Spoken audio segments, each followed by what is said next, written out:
Welcome to Green and Red, Scrappy Politics for Scrappy People, a regular podcast on radical environmental and anti-capitalist politics, brought to you by Bob Bazanko and Scott Parkin.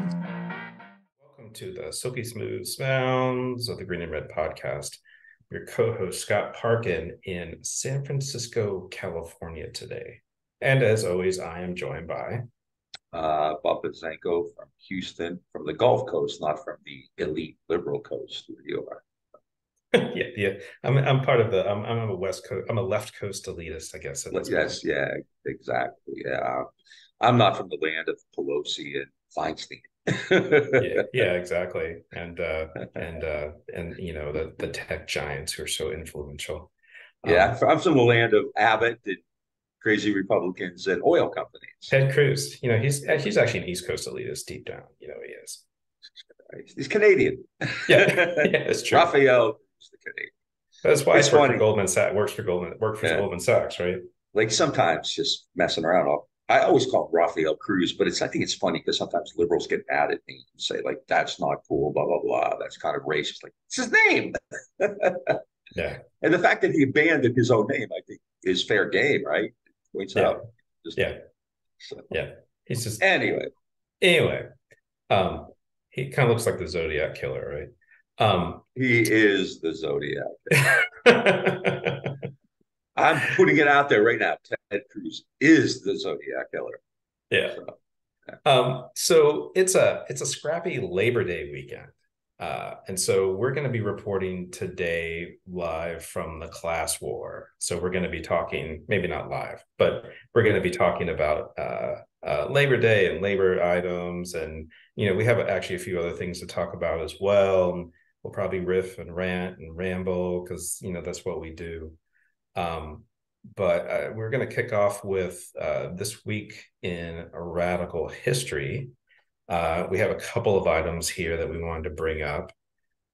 First, on August 28th, 1955, is when 14-year-old Emmett Till was tortured and murdered after reportedly flirting with a white woman. His killers were acquitted. Emmett's mother held an open casket funeral to show the world her son's mutilated body, and his death actually helped encourage the civil rights movement. And then I have a little bit of a longer one that I'm going to go into, which is August 30th, 1948, was the birthday of Black Panther leader Fred Hampton. We've actually done a show on, and we'll tag it in the show notes. But Fred Hampton was born in Summit, Illinois, and he was a dynamic leader, to say the least. He was key in forming links between the Black Panthers and working class people of all races. At 21, he was assassinated in a joint operation by the Federal Bureau of Investigation, the darling of the liberal establishment, and the Chicago police. I'm sure they're very popular with, you know, liberals in Chicago.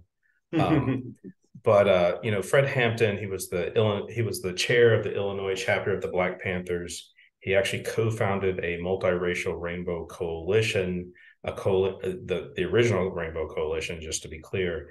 It was the Coalition of the Young Lords, which was a Puerto Rican group, the Young Patriots, which was like a working class white group, Chicago street gangs that included the Blackstone Rangers. Nationally, you know, the Rainbow Coalition included the American Indian Movement, the Students for Democratic Society, the Brown Beret, the Red Guard Party, and Jesse Jackson. Hampton, and this actually kind of plays well with us reporting live from the class war. One of the things he said is, we don't think you fight fire with fire best. We think you fight fire with water best. We're going to fight racism, not with racism, but we're going to fight with solidarity. We say we're not going to fight capitalism with Black capitalism. We're going to fight it with socialism. Fred Hampton then in December 1968 was targeted and eventually assassinated by the FBI and the Chicago police. And that was actually after a number of years of a COINTEL operation, which did everything it could to discredit Hampton and the Illinois Black Panthers. But of course, as we all know, there was a larger national COINTELPRO operation to discredit the Black Panthers nationally as well.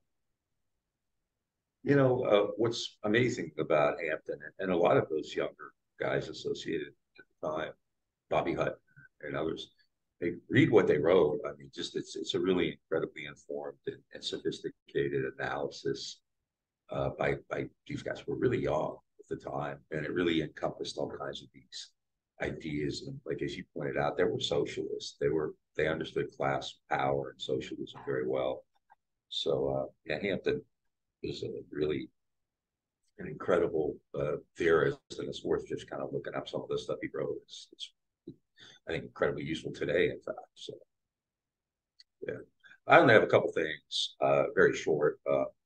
On September 3rd, 1911, the Little Red Songbook of the IWW, a new edition came out, and it included a song by the great Joe Hill called "The Preacher and the Slave." And I say that mainly because it's like one of my favorite songs. I play it all the time in my classes and stuff, which talks about the role of organized religion in suppressing people's movements. And he's specifically talking at the time about, like at the era of unionization, the ministers would come in and tell these workers not to form unions and not to organize and not to go on strike. There's a great scene in John Sayles' Mate 1 about that. Sayles himself plays the minister, right? And I also bring that up because there's a little spoiler, a little Easter egg, a teaser, I don't know what you call it, but make sure you listen to our outro music. And then the other thing I'm not going to spend a lot of time on, because we really do need to spend like a show on this sometime, on September 9th, 1971, I believe. I should write these things down. The Attica uprising broke out. Attica prison in New York, one of the biggest prison uprisings in the U.S. At the end, I think it was 11 people were dead. The guards, came in. The New York politicians led by Nelson Rockefeller kind of double crossed. They made promises, they negotiated, and then they just opened fire on them. And it really, that's something that, like, in the United States, we hear a lot about the carceral state, the prison industrial complex, and stuff like that. But sometimes the kind of use of just outright violence is kind of, we don't talk about enough.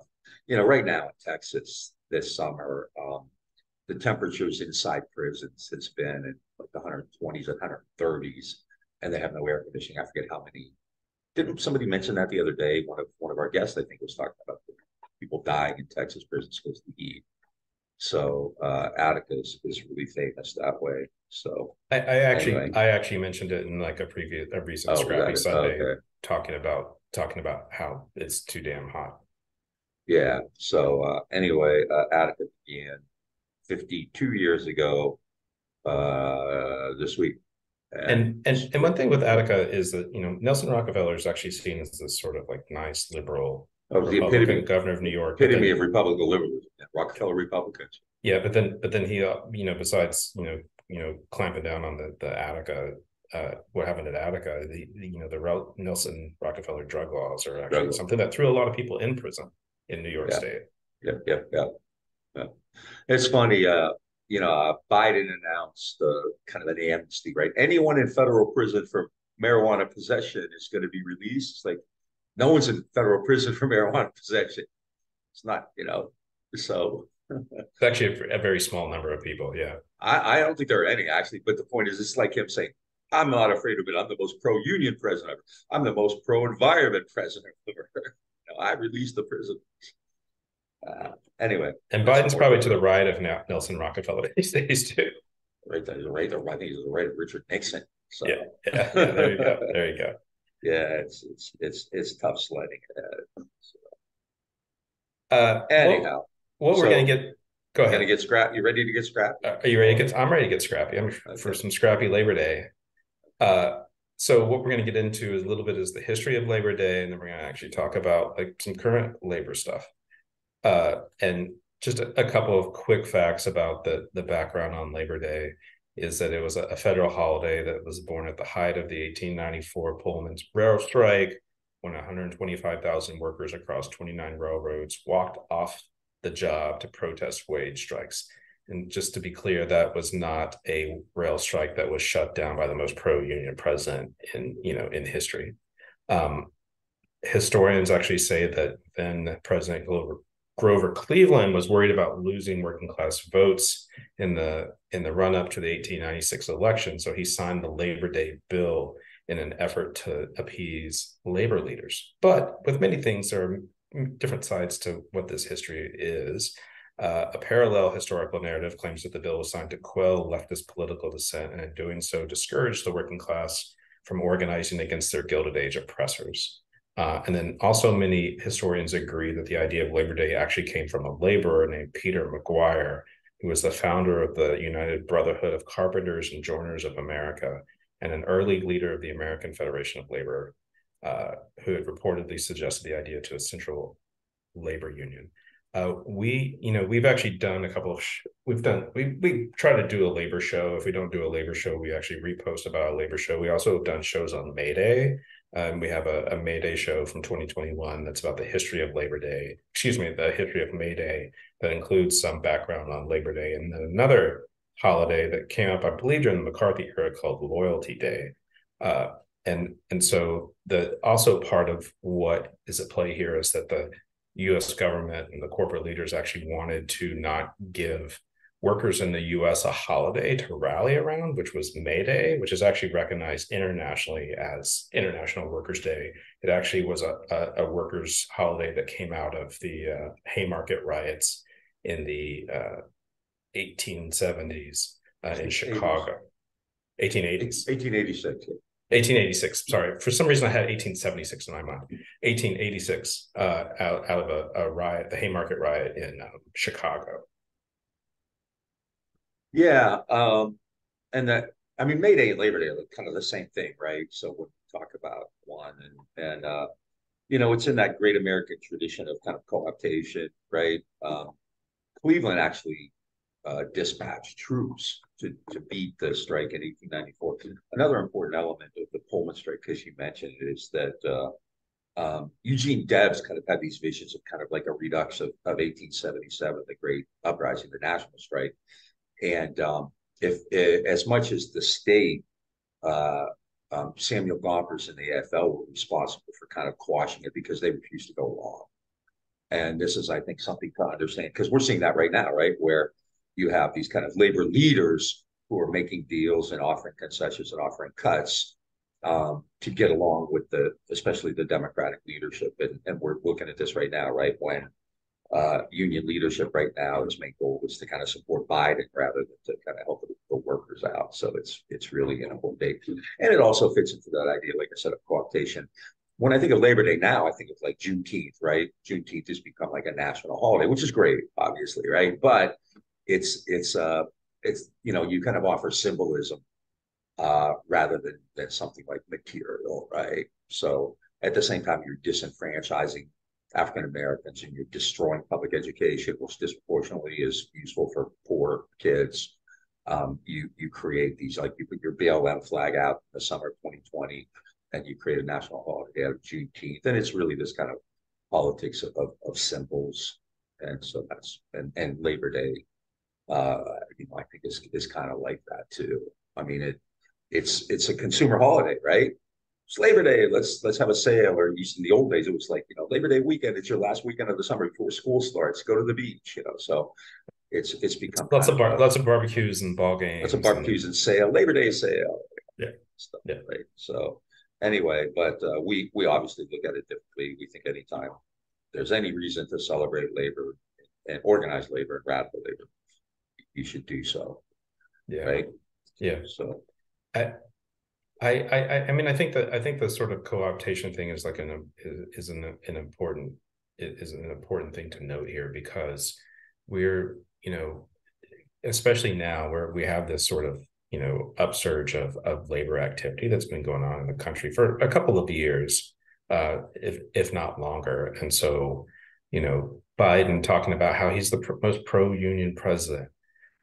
You have, lots of corporations which are, coming up with these, like what they call corporate quote unquote purpose, which are like basically mission statements that talk about how good they are to their employees, or how diverse they are, or, it's all part of that same co-optation game. And they're still like, we just did a show recently about how Apple, which, sells rainbow watch bands and, talks about how diverse it is. And the CEO is actually gay himself, but, they actually are like pulling benefits from workers if they make too much trouble. And so it's an important thing to note is like the material, the material things in which companies can give, like pay and benefits and things like that. That's actually harder to come by than just the sort of like symbolic public relations sort of moves that they make, and it goes all the way up to Biden. Yeah, you watch this weekend, like on Twitter and social media, all of these major corporations are going to put out like tweets like celebrating Labor Day and celebrating their workers and all this. Well, and let's also watch Labor Day for all the right-wing politicians who spend their careers trying to bust unions about how down they are with the American worker. I mean, it's really quite amazing, but I think it's also really reflective of how utterly useless the Democratic Party is. That the GOP, especially since Trump, has essentially positioned itself now as this like kind of defender of working class interests, right? And they get a great deal of working class support, white working class, but Republican, right? And it's not like the Democrats offer you anything, right? But a pocket full of sand. But it's really quite remarkable that the way like kind of labor politics is developed in the US. And also, it's kind of like in Pride Month, right? Like the CIA and Lockheed Martin and the FBI all put out. Or Martin Luther King Day too. Martin Luther King Day, right? They put out these like, oh, we love, like, and I think the CIA put an ad this year of like a gay CIA employee, talking about how great it was at the CIA, So, and I mean, but you got to take, admittedly, right? A lot of liberals eat that shit up, right? They love it, right? Yeah. They're into that. So the fact that you're working for the CIA, who cares? It's diversity, right? Yeah, and I want to say, and part of this is like a, I don't want to call it like a backlash, but if anything, it's a soft backlash. It's a response to how actually the country is shifting. There was like a new Gallup poll that came out where it says that 67% of Americans approve of unions. People want unions to succeed. It's actually a record high since the last time. It's actually surpassed the last time it was this high, which was in 1999. 57% say unions can help companies where the workers are unionized. Research backs this up, like worker retention, productivity increase with good contracts. But despite this, there's this sort of co-optation strategy used by some companies and some politicians, and media figures. Let's be real. And then there's also there's a good bit of anti-union propaganda out there for still happening. Yeah, I mean, specifically, there was a poll like yesterday, the day before, about the auto workers, and I mean, it was like around 70% of Americans support the auto workers, And it's interesting because UPS just went on strike in the settlement. I mean, it was approved, right? But I think it left out a lot of the part-time workers. And I mean, there were some reports that Biden had pressured the Teamsters to kind of agree to this. And I'm kind of curious now as to see what's going to happen with the auto workers, because he clearly needs their support, especially in Michigan and Pennsylvania and places like that. But at the same time, he doesn't want to strike. No. It's like one of the biggest unions in the country, like 150,000 auto workers. Yeah. And interesting thing, and like we have little regard for union bosses, but some of the things that they say is pretty interesting. Like Sean Fain, the UAW president, came out with a video and it said, "Billionaires, in my opinion, don't have a right to exist," which is, playing up the class war. And I'm sure I think Fran Drescher started that. Yeah, and Fran Drescher, is talking about storming the gates of the somebody told me yesterday she's been quoting Marx, in fact. So yeah, I mean, we've done some shows on the Screen Actors Guild and the worker and the Writers Guild strike, but I mean that's also still in play too, right? Yeah, from the nanny in a penthouse to the shtetl, and go ahead. You go ahead. No. I just want to say one thing about labor before we segue to whatever we do next. Okay, I have a couple of things on labor. Like with the SAG WGA strike, it was actually came out in The Intercept today that Disney, where their CEO a month or two ago put his foot in his mouth and said that even though he's earning literally $31 million a year, that derided strikers as not being realistic. Disney has actually posted a job. It's always interesting to watch corporate job boards. So apparently Disney has listed a job for PR crisis management for 300, you make $330,000 a year. It's in response to like how bad Bob Iger has like put his foot in his mouth. Has Mandy Patinkin visited him for cigars yet? Ron Perlman. Ron Perlman. Ron Perlman. Okay. Yeah. Patinkin was out there that day, talking shit too. So Perlman, I want him on my side. Yeah, like Hellboy, Clay Murrow of Sons of Anarchy. Like he's a scary guy. He's a scary guy. I want him on my team too. I'm glad. And there was a video of him recently where he is talking about how these studio execs produce nothing and make money off of all of these workers, like actors and writers, who make, like there's a small piece of people in the acting profession who make the kind of money that Ron Perlman or Fran Drescher or George Clooney make. Yeah. But like most of them make less than $60,000 a year. I have a couple friends who are actors. They're not obviously Hollywood stars, but they've been putting pictures of themselves on the picket line, which is really cool because these are not like inherently political people. But it's been pretty cool. And again, that same poll that showed Americans supporting the auto workers also, so they supported the actors and the writers as well. And these are all heavily supported. We're talking, I think, like at least 2/3 in most of these cases. I think in all these cases, I think at least 2/3. But we've been seeing that for 4 or 5 years now, like where unions are like kind of have a good PR. And that's the irony, like in Ohio, where I'm from, right? They used to be like I use blue and red just kind of as an example, right? Because Democrats don't really help them either. But my area was always like overwhelming Democratic and blue, heavily unionized. And now, and your area being Youngstown, Ohio. Youngstown, Ohio, Houston. Oh, Houston's way more blue than Ohio is. Honestly, I think Harris County might be more liberal or whatever than where you are at this point. It's very possible, yeah. But now, you have this area, which is Appalachia, right? Like just been devastated. You have like massive unemployment, depopulation, de-skilling, opioids, one of the worst opioids, and it's overwhelmingly Republican. It's overwhelmingly Jews. So again, the Democratic Party is just kind of offers these platitudes, but what did they actually give workers? They gave them concessions, they gave them mill closings, they gave them NAFTA, right?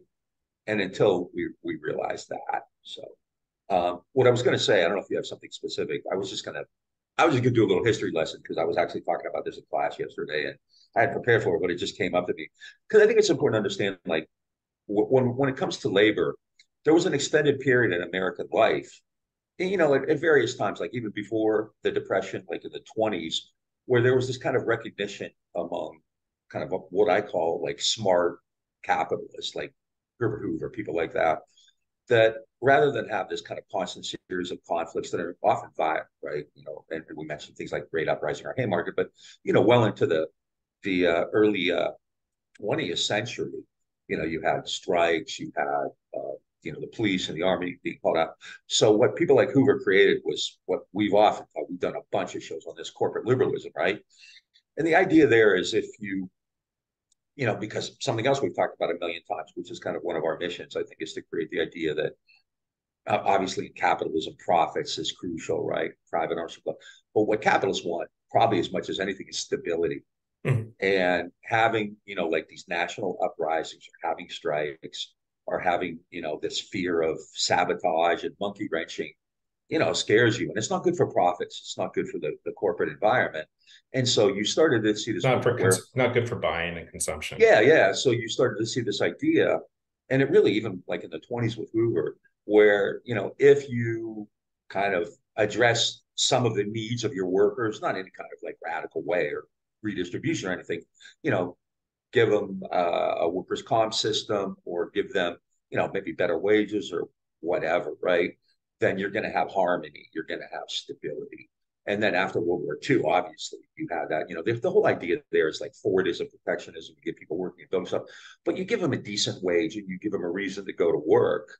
And so they're less likely to create problems, right? Go on strike, form unions, all that kind of stuff. And that clearly is evaporated, really since the 70s, but especially I think the PATCO strike gave it a new impetus. Yeah. And so we see that now where very few companies have these kind of corporate liberal ideals when it comes to their workers. They do on issues like, these kind of, I hate to call them cultural issues because I think they're bigger than that, but they'll have like, gay marriage, they're fine on, and some major corporations have said that they would pay for their employees if they had to leave the state to have an abortion or something like that. Right. But when it comes to kind of the bread and butter issues of wages and working conditions and all that, I mean, they're basically there. I mean, we're still dealing in a world of Montgomery Burns, right? So, by the way, did you see Rahm Emanuel said that he's willing to eat a fish from Fukushima water? It's like Monty Burns, right? Somebody, Marge, needs to put a three-eyed fish in front of him. Another noted attempted union buster when he was the mayor of Chicago.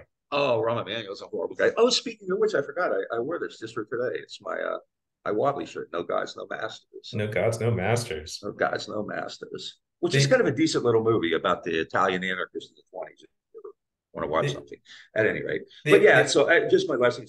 So keep that in mind too. That there was a period when the ruling class kind of took labor seriously enough to kind of negotiate with it and talk to it and try to create these relationships that would be kind of less onerous and less brutal, not redistributive, nothing like that. But today, I mean, it's obviously they don't even do that. They just kind of it's easier just to kind of go in and kind of impose your will, or offer them these kind of symbolic things, right? So. The only other thing I was going to say is that the one of the things that shifted is what we're seeing with like a lot of these strikes is it's coming from teachers, it's coming from service workers, it's coming from logistics workers like at Amazon and UPS and places like that, which is actually somewhat important important sign about how the economy has shifted and who has the power. We actually have an upcoming show on the LA teachers strike with some filmmakers and some teachers actually who are leaders in the strike. But even just today around service workers, like all the workers at Dunkin' Donuts in Atlanta walked out on strike. Southwest Airlines pilots went out on strike yesterday. New Jersey's transit locomotive engineers voted unanimously to authorize a strike. And so what Bob is talking about, where the labor has not yet risen to the point where the power holders are concerned about the power of labor. We still are building towards that. And there's like just so much disruption happening, even in little bits. There's also like a criticism that comes from other quarters of the so-called left that it's not really a strike unless it's more than 1,000 people. Is that right? Is that what the number is from the U.S. Labor Department? Let me email Doug Hamwood about that. Yeah, maybe we should maybe we can just tweet at Doug and he can clarify. The vicar of Brooklyn. I think it's the U.S. Labor Department number is 1,000 though, right? That's the only thing that counts. Yeah. Yeah, exactly. And actually on this issue, I would recommend it if anybody's interested to check out Payday Report and Mike, who I think does a good job of this. Yeah. More perfect union is another good place to check out some of this stuff too. You know what else is striking? You have guys like this guy from Starbucks, Howard Schultz, and Bezos and those guys. Not Musk, he's freaking, but a lot of these guys are also come across like kind of lefties kind of like them, right? Liberals kind of like Bezos and Schultz because they'll speak about things like Black Lives Matter and gay rights and diversity. Schultz was on point to be Hillary's Secretary of Labor. I've heard that. I don't know if that's true or not, but clearly he was a Democrat, right? He was advising her. But when it comes to actual things like union organizations, I mean, these guys are Frick and Montgomery Burns. Like Schultz has basically said he'd shut down Starbucks before he allows the union in. So they come across and they have this kind of gentle demeanor. Didn't he fire the CEO when the union drive started and take back over in order to strip us a union? But look at how many of workers who start to organize unions have been fired. And actually, it only happened a day or two ago, and I need to read more about it. But apparently the Biden actually did issue kind of an NLRB directive, I guess it was, that actually protected organizing rights. It's kind of a move forward. So, since we rip on him all the time, I'll give him props when due, right? I still think he's met some more. He should not run for president again.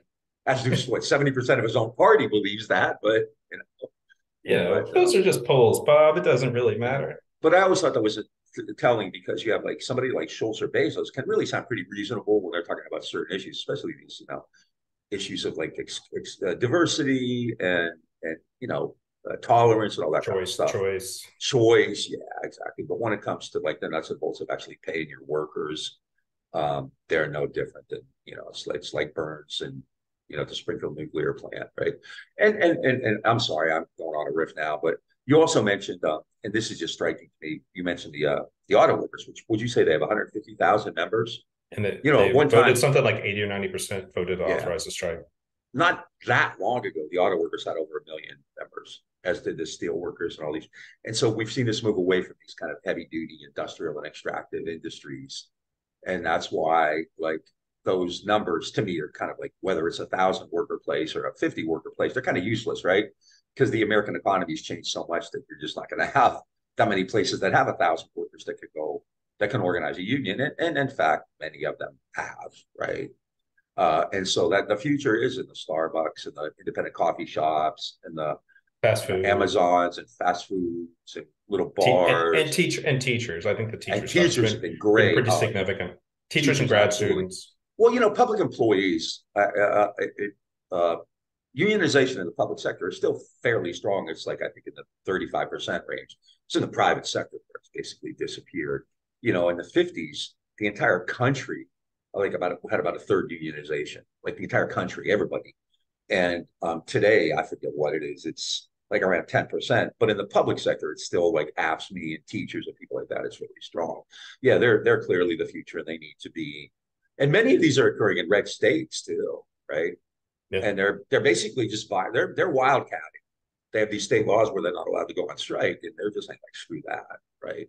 That's what West Virginia teachers did. Yeah, I'm waiting because, especially with these attacks on education in places like Texas and Florida, I think you'll probably see some kind of resurgence in that too. But anyway, I think it's also important to note is, it wasn't even into the like New Deal in 1930s where their, collective bargaining was actually legal. And before that, they just like did everything they could to like bust heads. There was a shooting war between coal miners and coal bosses and on Blair Mountain in West Virginia and things like that.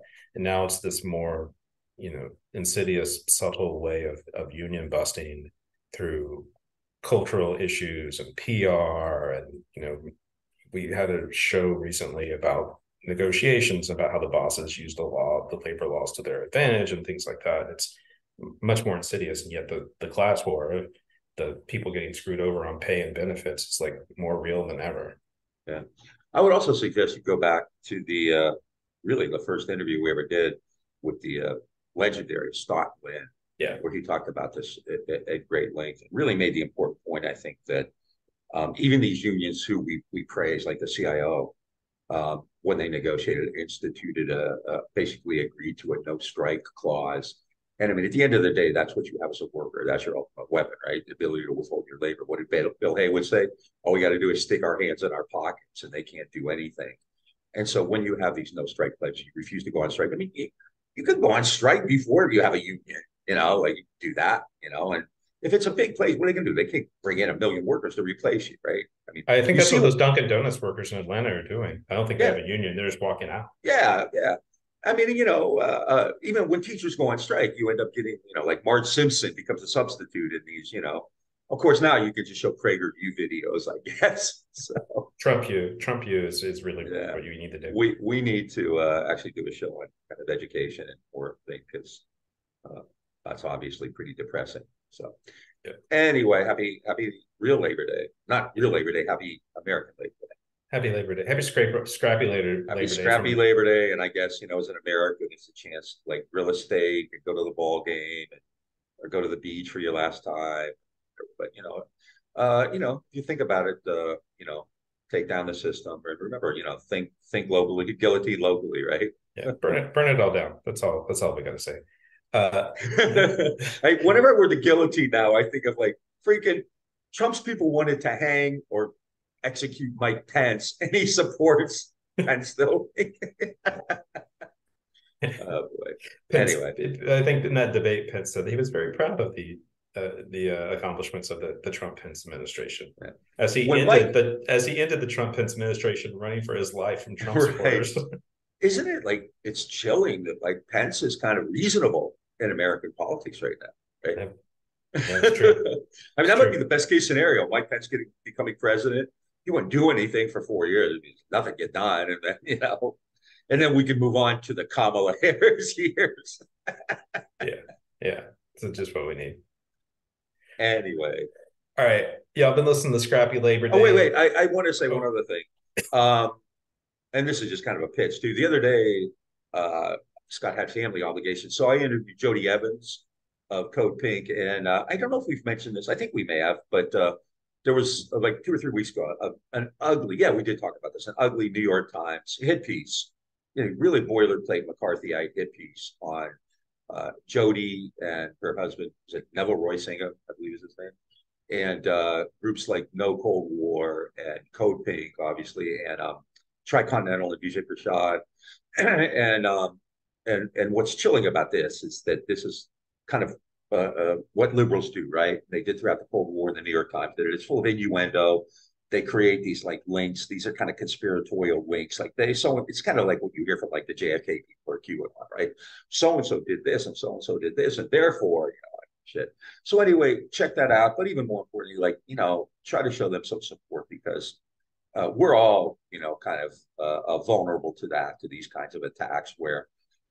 And this is America, like, right? We live in this kind of society now where one person can complain or snitch, and somebody can say, "I don't like that book," and they pull it out for the whole state or something like that.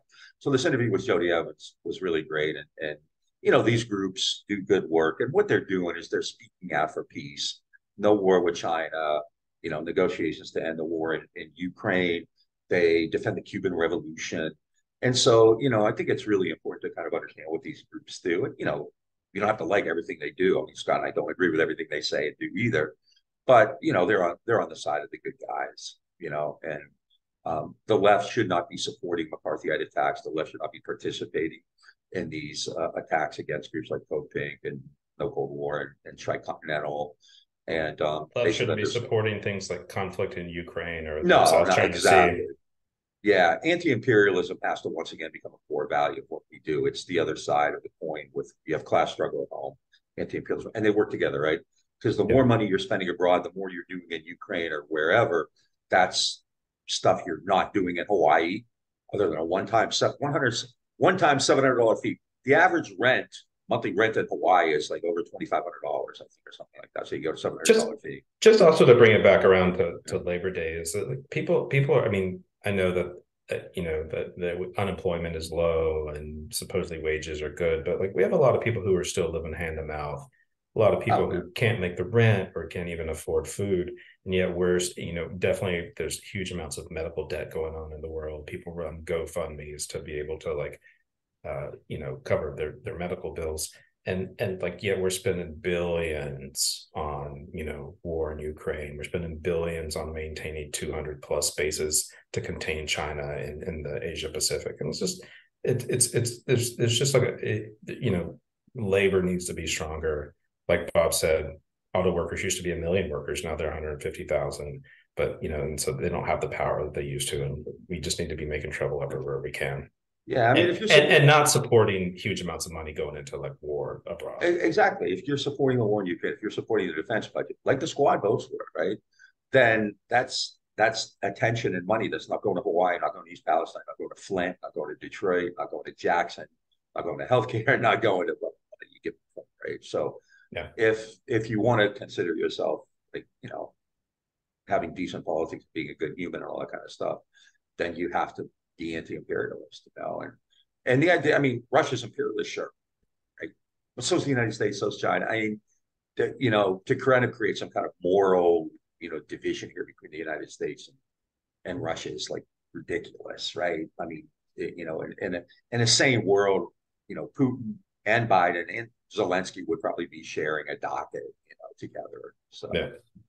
Anyway, keep that in mind too on this Labor Day, that it extends. We need to support working people all over, and just people who are struggling all over. So fight the power, and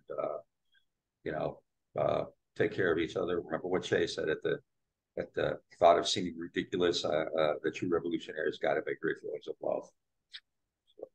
100%. If you like what you're hearing, check us out on Facebook, Instagram, Twitter. If you're not subscribed, hit subscribe on YouTube. And if you like what we do a lot, and become a donor at greenredpodcast.org and hit that support button, become a patron at patreon.com/greenredpodcast. And if you listen to our audio platform, definitely give us a rate review, because that helps us with the algorithms.